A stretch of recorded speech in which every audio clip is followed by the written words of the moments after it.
They built layers of barricades around Hong Kong's airport, thousands of them, blocking all the routes in and out for most of the day. A legal injunction meant to stop demonstrators from entering the airport made not a jot of difference.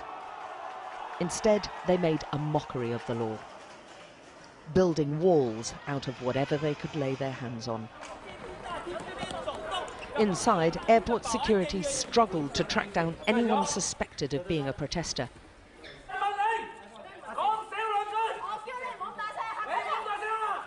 Tensions are high. Riot police kept most from entering the terminal itself, but this campaign of civil disobedience is taking many forms. Travellers had to walk miles, with about 40 flights cancelled and many missing them altogether. How upset are you? I'm not. Stand with Hong Kong. They have a right to protest. Are you worried about the delays? I think I'm going to miss my flight. By the time the police arrived in numbers, the airport had already been seriously disrupted. The protesters immediately withdrew, walking to Tun Chung, the nearest town to the airport.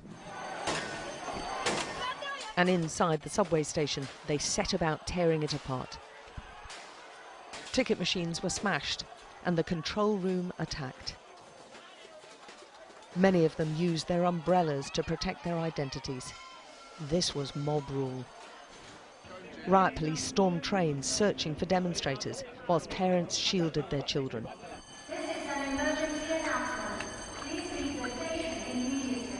It was over in a flash, but they'd wrought terrible damage to the station.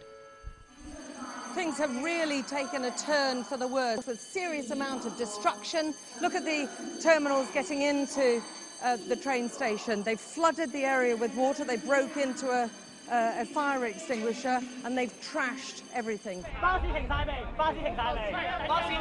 Everywhere the protesters went, they built barricades to try to slow the progress of the police. And a nearby construction site provided them with plenty of materials. In one corner, they were turning traffic signs into shields.